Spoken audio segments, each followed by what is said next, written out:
අද අපි අලුතෙන් රේඩියෝ එකක් රිස්ටෝර් කරන්න යනවා. Kaiser කියන මොඩල් එක UKW Spezial w1132 කියන එක වෙස්ට් ජර්මන් වල හදලා තියෙන්නේ 1954 වැල් රේඩියෝ එකක්.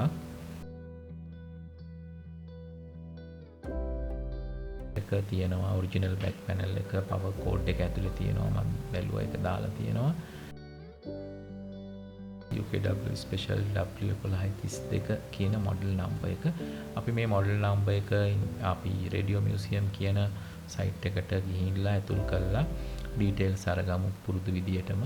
එතකොට අපිට මේකේ තියෙන විස්තර ඔක්කොම ගන්න පුළුවන් මේ radiomuseum.com එකෙන්.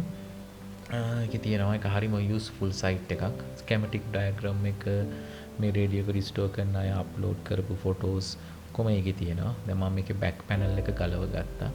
මේ පේන්නේ අපිට රේඩියෝ එකේ ඇතුළේ මේ බලන්න අවුරුදු 40ක් විතර පැත්තක තිබිලා සෙඩිමන්ට් වෙච්ච ලොකු දූවිලි තට්ටුවක් තියෙනවා. වීසිං තියෙන අය, ඇලර්ජික් තියෙන අය ප්‍රිකෝෂන්ස් ගන්න මාස් එකක් පාවිච්චි කරන්න. දැන් මම මේ චෙසි එකෙන් සර්කිට් බෝඩ් එක ගලවලා වෙන් කරගන්න හදන්නේ. ඒකෙදි අපි මේ කොහොමද මේ වගේ ටූල් එකක් පාවිච්චි කරන්න. මොකද මේ සමාන යන තද වෙනවා කියන එක මේක ප්‍රොසෙස් අදින්න ඩිස් කරගත්තාම අනවලට ඩැමේජ් වෙනවා. අපිට ඒක එතකොට තේරෙනවා ගැලවෙනවද නැද්ද කියලා. ගන්න අමාරුයි. මේ උඩ හිර වෙනවා. ඒ කියන්නේ උඩ පැනල් එකත් ගලව ගන්න ඕනේ. උඩ තියෙන ලී කොටස අපි ඒකත් ගලව ගමු. මේ වීඩියෝ එකේ මම ඇත්තටම ඔයගොල්ලන්ට පෙන්වන්න යන්නේ මේ පරණ රේඩියෝ එකක් ඩැමේජ් වෙන්නේ නැතුව ගලවන්න, හයි කරන්න ඒ බේසික් ස්ටෙප්ස් ටික ඔක්කොම කියලා දෙනවා. හරි ක්‍රම කොහොමද මේක ගලවන්නේ ඩැමේජ් වෙන්නේ නැති වෙන්න. හරිය මෙහෙන් ඇදලා ගලවන්නේ නැතුව හරි ක්‍රමයට අපි මේක ගලව ගන්න විදිය තමයි අද කතා කරන්නේ. ඔන්න අපි දැන් චෙසි එක එළියට ගන්නවා. මොකද මේ මෙටල් චෙසි එකකට තමයි මේකේ සර්කිට් බෝඩ් එක හයි වෙලා තියෙන්නේ. මම කිව්වේ මේ ඇතුලේ තියෙන පවර් කෝඩ් එක ඔරිජිනල් පවර් කෝඩ් එක පරණ ප්ලග් එකත් එක්කම තියෙනවා. දැන් එතකොට ස්පීකර් වයර් දෙකෙන් අපේ මේ ස්පීකර් එකට යන වයර් දෙකත් එක්ක තමයි මේ වුඩ් කැබිනට් එකට වුඩන් කැබිනට් එකට මේක හයි වෙලා තියෙන්නේ. අපි කැබිනට් එක අපි ගලවලා අයින් කරනවා. ඒක අපි රිස්ටෝර් කරන්නේ මේ සර්කිට් එක හදලා මේ රේඩියෝ එක වැඩ කරාට පස්සේ. ඒක නිසා අපි වයර් දෙක කපලා මේ ජොයින්ට් එක ළඟින්ම කපන්න පුරුදු වෙන්න කපනකොට මගින් කපන්න එපා. ඒ පාට පේන තියලා කපන්න. මම මේ මුලින් පටන් ගන්න කෙනෙක්ට අවශ්‍ය ඉන්ස්ට්‍රක්ෂන්ස් තමයි ඇත්තටම දෙන්නේ. කොහෙවත් එතකොට මිස් වෙන්නේ නැහැ. අපි කැබිනට් එක පැත්තකින් තියමු. ඒක අපිට පස්සේ අපි තියෙන ලොකු වැඩක් මේක පොලිෂ් කරන විදිය, මේක හදන විදිය, මේක රෙපෙයාර් කරන විදිය ඔක්කොම අපි වීඩියෝ එකක් කරමු. දැන් අපි රේඩියෝ එක බලමු. මේ දූවිලි පිරිච්ච ගැජට් එක. අපි දැන් මේකේ තියෙන දූවිලි අයින් කරගමු. අනිවාර්යෙන් මාස්ක් එකක් පාවිච්චි කරන්න, ග්ලව්ස් පාවිච්චි කරන්න, ප්‍රිකෝෂන්ස් ගන්න. වීසිං ඇලර්ජික් තියෙන අය ගොඩක් පරිස්සමෙන් බලන්න. මේක ඇතුලේ තියෙනවා මේ පිටිපස්ස සර්කිට් එකේ දූවිලි නෑ එච්චර. මොකද ඒක කවර් වෙලා තිබිච්ච හන්ද. ඉදිරිපස්ස උඩ කොටසේ තමයි ලොකු දූවිලි තට්ටුවක් තියෙන්නේ. අපි පරිස්සමෙන් මේ දූවිලි ටික අයින් කරගමු. අපිට මේකට බ්‍රෂ් එකක් පාවිච්චි කරන්න පුළුවන්. බ්‍රෂ් එකක් පාවිච්චි කරන්න පුළුවන්. එහෙම නැත්නම් කම්ප්‍රෙස් එයා පාවිච්චි කරන්න පුළුවන්. අපි දෙපිටියම බලමු. මේ වගේ ෆ්ලෙක්සිබල් බ්‍රෂ් එකක් ගන්න. ඒකෙන් අර ඩැමේජ් වෙන්නේ නැති වෙන්න ගලව ගන්න. මේ පිස්ස දා ගන්න. දූවිලි තියෙන ප්‍රමාණය, දූවිලි තියෙන ටික අපිට හැන්ඩල් කරන්න පුළුවන් මට්ටමට ක්ලීන් කරගන්න. ඊට පස්සේ අහුමුළු වල තියෙන දූවිලි අස් කරගන්න අමාරු නම් බ්‍රෂ් එකෙන් ඒකට අපිට පුළුවන් මේ කම්ප්‍රෙෂර් එකේ තියෙන අපිට මේ කම්ප්‍රෙස් එයා යූස් කරන්න. ඒක සාර්ථක ක්‍රමයක්. එතකොට ආඩු ප්‍රෙෂර් එකකින් අල්ලන්න නැත්නම් චිකලා දූවිලි පාර අයින් කරගන්න. ආඩු ප්‍රෙෂර් එකක් අර අස්මෝ වල තියෙන දූවිලි මේ විදියට දූවිලි පිරිසුදු කරගත්තා. මේ ඔක්කොම කියලා දුන්නේ ඒකයි දූවිලි පිරිසුදු කරගන්න තැන මූලික තැන ඉඳලා දැන් අපි මේකේ ගලව ගමු මේ කැඩෙන බිඳෙන කොටස් ටික. පළවෙනියටම වෑල් ටික ගලවලා පරිස්සමෙන් අයින් කරමු, අරන් තියමු. ඊට පස්සේ අපිට ගලවන්න තියෙනවා ඩයල් පැනල් එකයි, ඩයල් මේ ලැම්ප් එකයි. අපි බලමු මේ වෑල්ස් කොහොමද පරිස්සමට ගලවගන්නේ කියලා. මම ඔයගොල්ලන්ට එකින් එක කියලා දෙන්නම් මේ වෑල්ස් ගලවන ක්‍රමය. වෑල් එකක් ගලවනකොට මේ අවුරුදු ගාණක් කර වෙලා මේකේ හයි වෙලා තිබිච්ච ඒවා අදින්න එපා. එක සැරේට සොකට් එකකින් සමහරවිට ඩැමේජ් වෙන්න පුළුවන්. ඒක නිසා මේ හුඟක් වෙලාවට WD-40 වගේ එකක් යූස් කරන්න. වෑල් එක සොකට් එකකින් එළියට ගැද්දම එන්නේ නැත්නම් WD-40 වගේ එකක් පොඩ්ඩක් ඒ සොකට් එකයි වැල් බේස් එක අතරට විදලා ටිකක් වෙලා තියාලා ගලවන්න බලන්න. දැන් මේම පොඩ්ඩක් දෙපැත්තට ස්විම් කරලා හිමීට ගන්න හොඳින් ඒක ෆ්‍රේම්ලි අල්ලගෙන ඉන්න. හැම නැත්තම් ගැලවිලා අතින් විසි වෙලා යන්න පුළුවන්.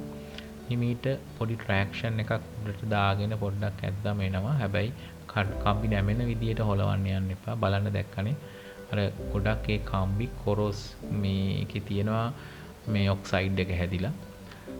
එතකොට ඒක හන්ද අර එකේ සොකට් එකේ තියෙන පින්ස් මේ සොකට් එකත් එක්ක ඇලිලා තියෙන්නේ මේක ගොඩක් වෙලාවට පරිස්සමට ගලවලා ගන්න. දැන් මේ වෑල් එකේ නම්බර් එක මැකිලා තියෙන්නේ. මේ මොඩල් නම්බර් එක මේ වෑල් එකේ නැහැ. එතකොට දැන් මේ වෑල් එක අපිට හොයාගන්න අමාරු වෙයි මේක වෑල් එක හයි කරන දවසට කොහේ තිබිච්ච එකද කියලා. ඒක හන්ද අපි මේක නම් කරගමු.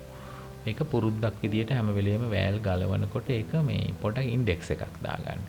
දැන් මම මේ අවුට්පුට් වෑල් එක පැත්තේ ඉඳලා ගලවනවා පුරුද්දක් විදියට. එහෙම නැහැ. Taman කැමති පැත්තක ඉඳලා ඒක ගලවන්න. ඒකට ප්‍රශ්නයක් නැහැ. දැන් මම අවුට්පුට් වෑල් එක පැත්තේ ඉඳලා ගලවන නිසා ඒකට 1 කියලා දැම්මා. ඊට පස්සේ අපි permanent marker එකකින් 1 කියලා ලකුණු කරගන්න. දැන් ඊළඟට මේ වෑල් එකේ අපිට පොඩි මේ වගේ ගම් ටේප් එකක් කලවලා ඒකේ 1 කියලා ලකුණු කරන්න. එතකොට මේ වෑල් එක අපිට හොයාගන්න ලේසි. දැන් ඊළඟ සැරේ හයි කරනකොට අපි දන්නවා මේක එතන තිබුණු වෑල් එක කියලා. එහෙම නැතුව මේක හොයාගන්න පුළුවන්. මේ ඉතින් මුලදීම පටන් ගන්න කෙනෙක්ට මම මේක කියන හන්දා මම කියන්නේ මුලදීම මේක හරි ලේසි මෙහෙම කරාම. ඊට පස්සේ ඉතින් මේ වෑල් එක දැක්ක ගමන් දන්නවා මේ වෑල් මොඩල් එක මොකද්ද කොතනද මේක තියෙන්නේ කියලා. දැනට එතකොට ඔයාලට පුළුවන් මේක මේ විදියට කරන්න. ඊට පස්සේ ගලවගත්ත වෑල් එක මේ විදියට මේ සර්වියට් පේපර් එකක ඔතා ගන්න. මොකද ඒක දැන් හදිසි හරි අපේ අතින් වැටුනොත් වෙන්න තියෙන ඩැමේජ් එක අඩුයි. ඊට පස්සේ බොක්ස් එකක පරිස්සමට තියාගන්න. මේ විදියට වෑල්ස් ටික ඔක්කොම ගලව ගන්න. ගලවලා ඒ වගේ බොක්ස් එකකට ඇතුල් කරගන්න. දැන් දෙවෙනි වෑල් එක ගලවන විදිය බලමු. ඒක ටිකට වඩා ප්‍රමාණයෙන් කුඩා වෑල් එකක්. ඒක ඩිටෙක්ටර් වෑල් එක. ඒ වෑල් එකත් අර විදියටම පොඩ්ඩක් දෙපැත්තට පොඩි ප්‍රමාණයක් අතට දැනෙනවා ඒකේ මේ කරනකොට කරන්න පුළුවන්ද බැරිද කියලා. ඊට පස්සේ මේ දැන් කියන නම්බර් එක තියෙනවා ඒ නම්බර් එක පේන්නත් තියෙනවා. ඒ නම්බර් එකට මුකුත් ඩැමේජ් වෙන්නේ නැති වෙන නම්බර් එක උඩින් අල්ලන්න එපා. ගොඩක් වෙලාට ඒක ඇල්ලුවමත් මැකෙනවා. මේ පරණ වෑල් එකේ තියෙන නම්බර් එක නිකන් පවුඩර් එකක් වගේ වෙලා දැන් තියෙන්නේ. ඒක අතින් අල්ලන්න නැතුව පරිස්සමට මේ විදියට අර විදියටම කොලේ කොතලා අරන් තියාගන්න. දැන් අපි වෑල් ටික ඔක්කොම ගලවලා ඉවරයි. අපිට දැන් තියෙන ඩයල් ලැම්ප් එකයි ඩයල් ලැම්ප් එක ගලව ගන්න ඕනේ. ඩයල් එක ගලව ගන්න ඕනේ. එතකොට ඩයල් ලැම්ප් එකත් ඒ වගේම වටිනවා. මොකද දැන්ට මේ බල්බ්ස් හොයන්න නැහැ. මේකත් ඔරිජිනල් ඔස්රම් බල්බ් එකක් තියෙන. ඔස්රම් කියන බ්‍රෑන්ඩ් එක. මේ බල්බ් එක මේක පත්තු වෙනවා. මේ කළු පාට වෙලා තිබ්බට මේ බල්බ් එක පත්තු වෙනවා. මම බැලුවා. මේක පත්තු වෙනවා. ඉතින් මේ වෑල් බල්බ් එක ගලව ගන්නකොටත් මේ අරගෙන මේ විදිහට පිස් දාලා තියාගන්න. දැන් අපි බෝඩ් එක මේ පැනල් එක ගලවමු. පැනල් එක ගලවනකොට බලන්න මොනවද අමතරව අයින් කරන්න ඕනේ කියලා. දැන් මේකේ පේනවා මේ නොබ්ස් දෙකක් තියෙනවා ගලවන්න ඕනේ. එහෙම නැතුව පැනල් එක ගලවන්න බෑ.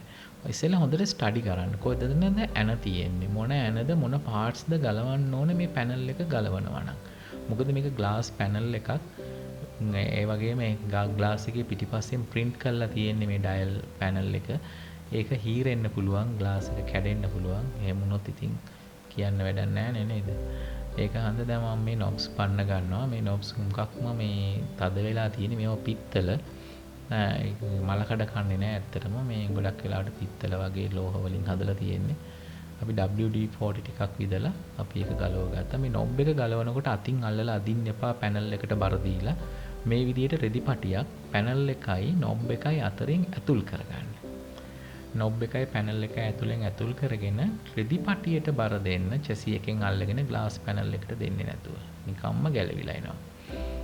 දැන් මේ විදිහට ඒක තමයි හරි කියන්නේ පරිස්සම් ක්‍රම. ඉතින් හරි ක්‍රම කියලා කියන්න මට මේක පරිස්සමින් ගලවන්න පුළුවන්. නැත්නම් අතින් අදිනකොට අපේ ඇඟිලි වලින් බලය යනවා පැනල් එකට. දැන් බලන්න මේකේ තිබ්බ ඩස් කැප් එකක්.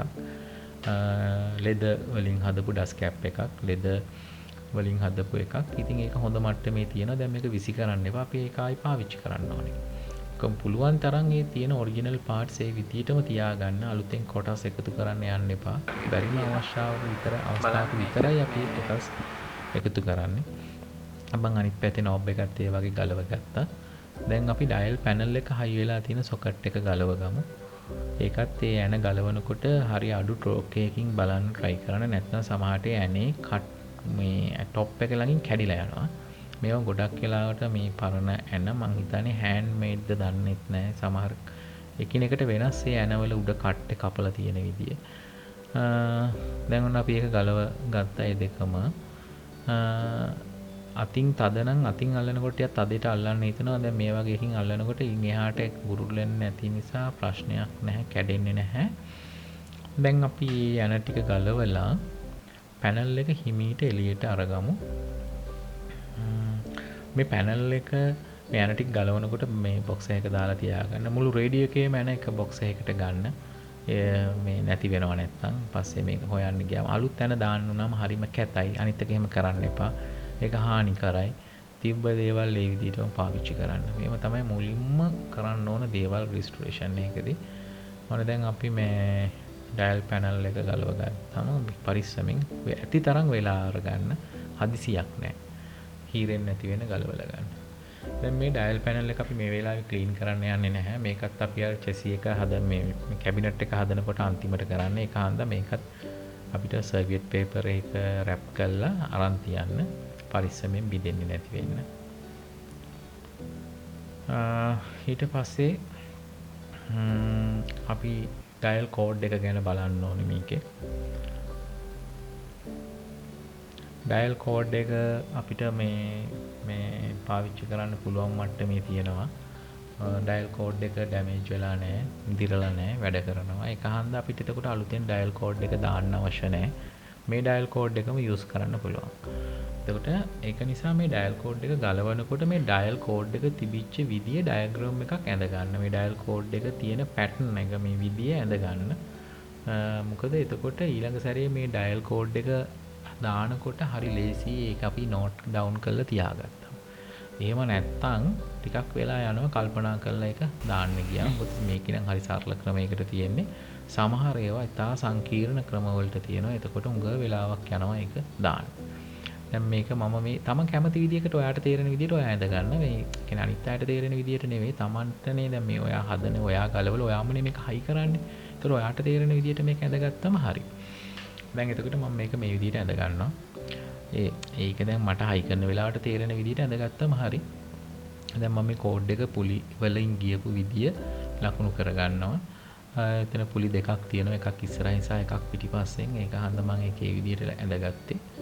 ඒක එහෙම ගෙනහිල්ලා ඊට පස්සේ කෝඩ් එක යටින් එනවා නම් ඒක කඩලා අඳින්න. එතකොට පේනවා ඒ කෝඩ් එක යටින් ගිහින් තියෙන්නේ කියලා. මම පෙන්නන්නම්. මේක දැන් යන ගමන් මේ ක්‍රොස් එකට යටින් නම් යන්නේ. අරිත් එක උඩින් නම් තියෙන්නේ. අපි මේ විදිහට අඳින්නේ. එතකොට මේක හරි පහසුයි අපිට. මේ වෙලාවට ආයි දෙවෙනි සැරේට හයි කරනකොට මේක හුඟක් පහසුයි මේක ලකුණු කරගෙන තිබ්බාම. ඊට පස්සේ මේක කොටස් ටිකක් නම් කරගන්න. බලන්න මේ මේක අර ඩයල් ඉන්ඩිකේටර් එක කූර. ඊට පස්සේ මේක ඩයල් ඩ්‍රම් එක. මෙතන තියෙනවා පුලි දෙකක්. එකම ඇක්සිස් එකේ පුලි දෙකක් තියෙනවා. ඒක අන්ද මම අර ඉස්සරහින් තියෙන එකට ෆ්‍රන්ට් එක දැම්ම F කියලා. පිටිපස්සෙන් තියෙන එක රියර් එකට R දැම්මා.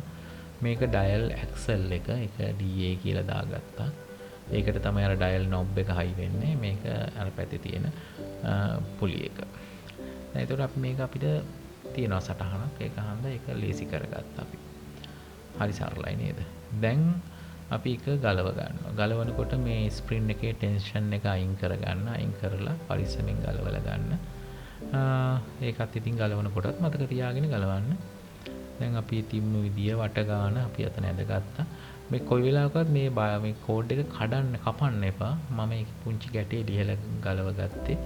මොකද ඒක ආයි පාවිච්චි කරන හන්ද කැපුවොත් ඒක කොට වෙනවා. මේ තියෙන්නේ ඒකේ පරණ ඉන්ඩිකේටර් එක. එතකොට දැන් මේක අලුතෙන් දාන්න යන්න එපා. මේකම පාවිච්චි කරන්න. එතකොට ඊළඟ සැරේ ගලවන එක්කෙනාටත් මේකම තියෙනවා. තව අවුරුදු 50කින් 60කින් වෙන්න පුළුවන් ඒ රීස්ටෝරේෂන් එක යන්නේ. එතකොටත් එයාටත් මේක විඳින්න තියෙන්න ඕනේ. දැන් මගේ අතට දැනෙනවා මේ ටියුනින් කන්ඩෙන්සරෙත් හදයි. කියන්නේ මේක ඔක්සයිඩ් බැඳිලා ඇති. අපි ඒවා ඊළඟ වීඩියෝ එකෙන් බලමු. දැන් මේකේ රීස්ටෝරේෂන් කරන හැටි මොනවද තියෙන ප්‍රධාන ස්ටෙප්ස් මොනවද ප්‍රිකෝෂන්ස් අපි කොහොමද ඒක කරන්න කියන එක අපි next වීඩියෝ එකෙන් මේක part 1 part 2 වීඩියෝ එකකින් බලමු. ඒකත් මේ එකම මම අප්ලෝඩ් කරනවා. එතකොට ඔයගොල්ලන්ට එක දිගට ඒක බලන්න පුළුවන්. thank you මේක බැලුවට. මොන හරි මේකෙන් දෙයක් ගත්තා නම් මට සතුටුයි.